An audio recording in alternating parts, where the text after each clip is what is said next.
Mga chorizo sa Cebu City, usa sa mga gibida sa 88th Charter Day celebration sa Dakbayan. Ang detalye sa report ni Femari Dumabo. Aron sa pag-promote sa dugang delicacy sa Cebu City nga mao ang chorizo, ang 11 Chorizo Festival Festival gilusad sa miaging Lunes. Matod sa Pangulo sa Department of Veterinary Medicine and Fisheries kon DVMF, Dr. Alice Utlang, nga paningkamutan nilang sa ulugan na kini matag tuig. Sa kasaulugan, gitapok sa DVMF sa Market Administrator ang mga naghimo og chorizo sa Plaza Sugbo aron i-display og ibaligya sa mas ubos nga presyo ang mga produkto nilang chorizo. Gisugdan niadtong Pebrero 17 nga mulungtad ugma Pebrero 21 sa Plaza Sugbo at tubangan sa Cebu City Hall.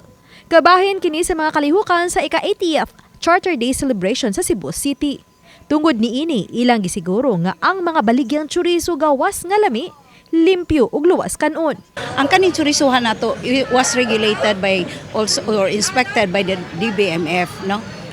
Unya ang ato apod ipakita nga naay mga chorizo lain-lain og kuan timpla, lain-lain klase, no? Kanang naay sweet, naay original, naay spicy, na patong uban tong karaan. In fact, si Mayor Raymond Garcia ni sugo gani namo kay gusto niya kung kinsa gyud nag-una og himo chorizo diri sa Cebu. Ning unang Chorizo Festival, unom ka mga maghimuay ang misalmot. Usa sa mga namaligya sa chorizo dinhi sa Plaza Sugbo, nitug-an nga kining ilang baligya nagsugod pa niadtong 1970s. Ug napasapasa na kini matud pa sa ilang pamilya. Ilang gipasalig nga di kalidad ang pag-andam sa chorizo gawas sa pagkalamian niini. Mulungtad ilang produkto sud sa usa ka buwan basta ibutang lang sud sa refrigerator ug tulo ka adlaw kun dili mabutang. Oh, nindot na siya ma'am kay para manon gyud sa tibok gyud Cebu or dili ba tibok Pilipinas yung atong Chorizo de Cebu. Nga sa tibok. Oo, pwede kung tibok kalibutan manonin nato sa tibok gyud.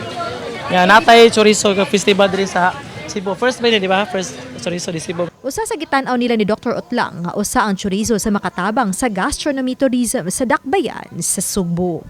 Uban ni Cleofer Lumayag, Grod Prado, Femari Dumabok.